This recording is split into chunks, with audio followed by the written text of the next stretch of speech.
So some of this was informal, am I getting it? And Yeah, then there was definitely. the lawsuit, okay. Yeah, and then the lawsuit. So there was sort of the more informal, you know, whoever I speak to, whoever will hear me out, I presume. So then you got And to... that came more towards the end of the lawsuit.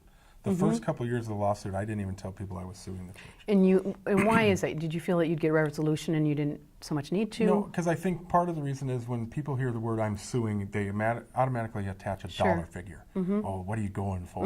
And what were you going for? I was going for, certainly there was going to be some sort of dollar figure. Because to me that's more between the lawyers because they all got to cover their time. I was going for what kind of policies can we change?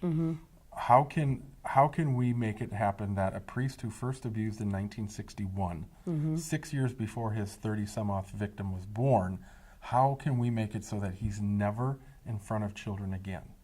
How can we make that happen? How can we make it, ultimately what I would like to see is if you or I, or as a parent, find out that our child was abused, our first call is to the local authorities and that priest is gone and arrested. Just like you or I would. And why can't we do that? I don't know. I don't know why that. What would happen if I tried to do something? If I was a parent whose child was abused, what would, so I call the police, then what happens? I don't know. Okay, and that's what you were trying to address. Yeah. So in your lawsuit, you specifically said, I think the ask that I saw was $50,000. Is that correct? I think that was their first offer. The financial? To me. That was their first offer. That was an offer Okay. one of theirs to me.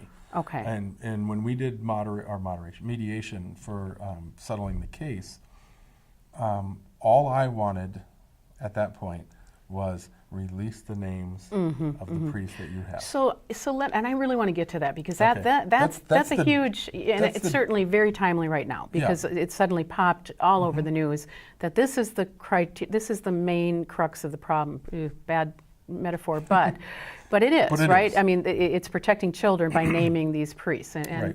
and what we know from Jeffrey Anderson, the attorney, who's helped Jim and so many other cases of priest sex abuse, is that there apparently is a list of known and acknowledged priest pedophiles that the Archdiocese has. And so what Jim was trying to do is, and many others in fact have tried to as well, get the Archdiocese of Minneapolis and St. Paul to release those names so that communities and churches could know if there was a priest pedophile amongst them and could take measures to protect their children or their community.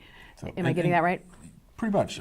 St. Paul, Minneapolis, St. Paul Diocese has the list, and Winona has a list. Right. And those were the two dioceses involved in my case.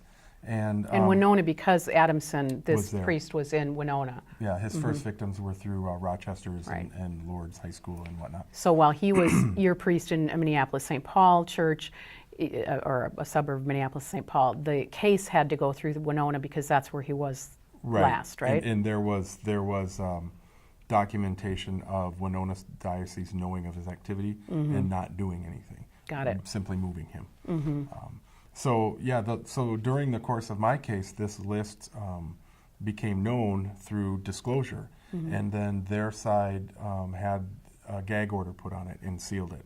So Jeff Anderson does have a copy of the list. He's seen it, but he's sealed by the court, and the church certainly does not want it out. And the words that they use are, and this is the church's language, is credibly accused.